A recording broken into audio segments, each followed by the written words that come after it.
எப்படி இருக்கீங்க? This is my first long video. இன்றைக்கி வந்து ஒரு சின்னதாக ஒரு விருந்து தான். மாமா ஃபேமிலி இன்றைக்கி லஞ்சுக்கு வரேன்னு சொல்லியிருந்தாங்க. ஸோ அவங்களுக்காக தான் இன்றைக்கி லஞ்ச் ரெடி பண்ணிகிட்ருந்தோம். கெஸ்ட்டு வந்து லஞ்சுக்கு வராங்க அப்படின்னா அம்மா முன்னாடி நாளே வந்து திங்ஸ் எல்லாமே ரெடி பண்ணி வச்சுருவாங்க. ஸோ நானுமே அப்படி தான் பண்ணுவேன். அப்படி பண்ணும்போது மறுநாள் காலையில் வந்து நமக்கு வந்து சமைக்கிறதுக்கு ரொம்ப ஈஸியாக இருக்கும். சீக்கிரமாகவே வேலை முடிஞ்சிற மாதிரி இருக்கும். அதனால் நானுமே அப்படி தான் ரெடி பண்ணி வச்சுப்பேன்.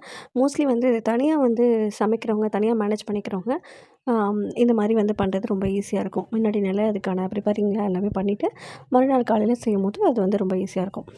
இன்றைக்கி வந்து லஞ்சுக்கு வந்து பிரியாணி தான் செய்யலாம் அப்படின்னு சொல்லி ரெடி பண்ணிகிட்ருக்கேன். பிரியாணினாலே ஒரு 4 சைட்ஸ் தான் இருக்கும். அது உங்களுக்கு தெரியும். முட்டை இருக்கும், சிக்கன் ஃப்ரை இருக்கும், அப்படி இல்லைன்னா ரைத்தா. அதை விட்டால் வந்து ஏதாவது ஒரு ஸ்வீட் இருக்கும். நான் வந்து இன்றைக்கி வந்து தக்காளி ஸ்வீட் தான் செய்யலாம் அப்படின்னு சொல்லிட்டு, இதை நிறைய பேர் வந்து தக்காளி ஜாம் அந்த மாதிரிலாம் சொல்லுவாங்க. தக்காளி பச்சடின்னு கூட சொல்லுவாங்க. நாங்கள் வந்து தக்காளி ஸ்வீட் தான் சொல்லுவோம். ஸோ இன்றைக்கி அதுதான் ரெடி பண்ணலாம் அப்படின்னு சொல்லிட்டு நெய்யில் வந்து முந்திரி, திராட்சை, ஏலக்காய் இது எல்லாத்தையுமே வறுத்துட்டு, அது கூடவே நம்ம கட் பண்ணி வச்சுருக்க தக்காளி எல்லாமே அதில் ஆட் பண்ணிக்கோங்க. ஆட் பண்ணி அது தக்காளி வந்து ஃபுல்லாக தண்ணிலாம் அதில் உள்ள தண்ணி எல்லாமே எஞ்சுற அளவுக்கு வந்ததுக்கப்புறமா சுகர் ஆட் பண்ணி கொஞ்சம் நேரம் வச்சுருந்தீங்க அப்படின்னா சுகர்லாம் ட்ரை ஆனதுக்கப்புறம் ஸ்வீட் கண்டென்ட்டில் வரும். வரும்போது வந்து இறக்கி வச்சிட்டிங்கன்னா சூப்பரான டேஸ்ட்டு நல்லாவே இருக்கும். இது வந்து பிரியாணி, கீ ரைஸ் இந்த மாதிரிக்கெலாம் சைட் டிஷ்ஷாக தொட்டுக்கும் போது டேஸ்ட்டு சூப்பராகவே இருக்கும்.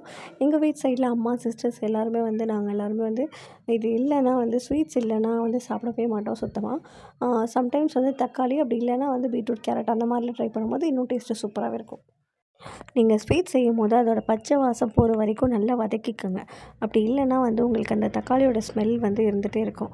அது எந்த ஸ்வீட் செய்கிறதா இருந்தாலுமே வந்து நீங்கள் வெஜிடபிள்ஸில் செய்கிறீங்க அப்படின்னா அதோட பச்சை வாசம் போகிற வரைக்கும் அதை வதக்கிக்கோங்க. நான் இன்னொரு விஷயம் வந்து நான் என்ன ஷேர் பண்ணணும் அப்படின்னு நினச்சேன் அப்படின்னா, நான் வந்து ஸ்டார்டிங்கில் சொன்ன மாதிரி நான் ஏன் யூடியூப் வந்து ஸ்டார்ட் பண்ணணும் அப்படிங்கிற ஒரு ரீசன் வந்து நான் கண்டிப்பாக ஷேர் பண்ணணும். நான் ஏன் ஸ்டார்ட் பண்ண வேண்டாம்னு நினச்சேன் அப்படிங்கிறத நான் அதுக்கப்புறம் சொல்கிறேன். நான் ஒரு 6 மந்த்துக்கு முன்னாடி வரைக்கும் நான் ஒர்க்குக்கு போயிட்டுருந்தேன். சில ஹெல்த் இஷ்யூஸ்னால என்னால் அந்த ஒர்க்கை கன்டின்யூ பண்ண முடியல. நான் அதனால் வந்து இவ்வளோ நாள் ஒர்க்குக்கு போயிட்டு இருந்துட்டு இப்போது வீட்ல வந்து நான் தனியாக சும்மாவே இருக்கும்போது நான் வந்து ரொம்ப மென்டலி அஃபெக்ட் ஆகிட்டேன். அது வந்து என்னால் வந்து அதை அக்செப்ட் பண்ணவே முடியல. ஸோ அதுலேருந்து வெளியில் வரணும் அப்படிங்கிற ஒரு ரீசனுக்காக நம்ம வீட்லேருந்தே ஏதாவது பிஸ்னஸ் பண்ணலாம் அப்படிங்கிறது தோணுச்சு. எனக்கு பேக்கிங்கில் கொஞ்சம் இன்ட்ரெஸ்ட்டு. ஸோ ஆனால் அதை இப்போ ஸ்டார்ட் பண்ணுறதுக்கான சிச்சுவேஷனும் இப்போ எனக்கு கிடையாது. இன்றைக்கி நிறைய பேர் சக்ஸஸ்ஃபுல்லாக வந்து சேனல் ரன் பண்ணிகிட்ருக்காங்க. அவங்க ஸ்டார்ட் பண்ணும்போது ஒவ்வொருத்தருக்குமே ஒவ்வொரு ரீசன் இருந்திருக்கும். இன்றைக்கி வந்து நல்லபடியாக வந்து க்ரோத் ஆகி அவங்களோட திறமையை வந்து வெளிப்படுத்துகிறாங்கன்னா அதுக்கு அவங்க மட்டும்தான் காரணமாக இருப்பாங்க. ஒரு சேனல் ஸ்டார்ட் பண்ணி சம்பாதிக்கணும் அப்படிங்கிறதுலாம் கிடையாது. அதையும் தாண்டி மைண்டு சேஞ்ச் ஆகணும். அதுக்காக நம்ம ஏதாவது ஒரு வேலை பார்க்கலாம் அப்படிங்கிறது தான். இதில் ஃபோக்கஸ் பண்ண ஆரம்பித்ததுக்கப்புறம் ஓகே, என்னோடய மைண்டு முன்னாடி அளவுக்கு இல்லாமல் இப்போ நார்மலாக இருக்கேன். அப்படிங்கும்போது நம்மளோட திறமையை நம்ம எப்படியும் காமிக்கலாம். நம்மளால் எப்போ ஒர்க்குக்கு போக முடியுமோ அப்போ போய்க்கலாம்.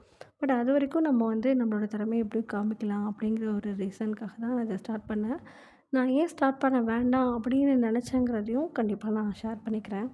நிறைய ஷேர் பண்ணணும். நான் ஒரு சிலது மட்டும் உங்கள்கிட்ட ஷேர் பண்ணேன். ஃபஸ்ட்டு ஒன் வந்து நம்ம ஸ்டார்ட் பண்ணும்போது நமக்கு நிறையா ஸ்ட்ரகிள்ஸ்லாம் வரும். பேட் கமெண்ட்ஸ் அந்த மாதிரிலாம் வரும். ஒருவேளை நம்ம ஸ்டார்ட் பண்ணால் நம்மளால் வந்து ஃபுல் ஃபோக்கஸ் பண்ணி பண்ண முடியுமா? அதுக்கான எஃபோர்ட் போட முடியுமா? அப்படிங்கிற ஒரு ரீசன் இருந்துச்சு. இந்த ஒரு காரணத்தினாலேயே வந்து நான் ஸ்டார்ட் பண்ண வேண்டாம் அப்படிங்கிற மாதிரி இருந்தேன்.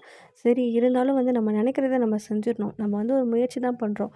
எப்போவுமே வந்து முயற்சி பண்ணாமலே நம்மளால் முடியாது, நமக்கு இதெல்லாம் சக்ஸஸ் ஆகாது அப்படிங்கிற அந்த ஒரு தாட் வந்து எப்போவுமே வந்து பெண்களோ, ஆண்களோ எல்லாருக்குள்ளேயுமே இருக்கும். அந்த தாட் வந்து கண்டிப்பாக வெளியில் வரணும். வெளியில் வந்து நம்மளாலேயும் முடியும், நம்மளாலேயும் ஏதோ சாதிக்க முடியும், நம்ம முயற்சி பண்ணி பார்ப்போம் அப்படிங்கிறது ஒரு தாட்டு கொண்டு வாங்க. நானுமே அந்த ஒரு ரீசனுக்காக தான் அது பரவாயில்ல, நமக்கு வருதோ வரலையோ நம்ம வந்து தொடர்ந்து போடுவோம். கண்டிப்பாக இன்றைக்கி சக்ஸஸ் ஆகலைனாலும் என்னைக்காவது ஒரு நாள் நமக்கு சக்ஸஸ் ஆகும். அந்த ஒரு நம்பிக்கையில் ஸ்டார்ட் பண்ணலாம் அப்படிங்கிற ஒரு ரீசன் தான் ஸ்டார்ட் பண்ணேன். நான் வந்து ஏன் ஸ்டார்ட் பண்ண வேண்டாம் அப்படிங்கிற ரீசனையும் நான் சொல்லிடுறேன். நான் ஆல்ரெடி இதுக்கு முன்னாடி ஒரு சேனல் ஸ்டார்ட் பண்ணேன். அதில் வந்து நல்லாவே க்ரோத் ஆனுச்சு. ஆனால் நான் ஒரு சில மிஸ்டேக் பண்ணதுனால அந்த சேனல் வந்து எனக்கு க்ளோஸ் ஆகிடுச்சு. அது நல்லா ரீச் ஆன ஒரு சேனல் வந்து திடீர்னு க்ளோஸ் ஆனதுனால ரொம்ப அப்செட் ஆகிட்டேன்.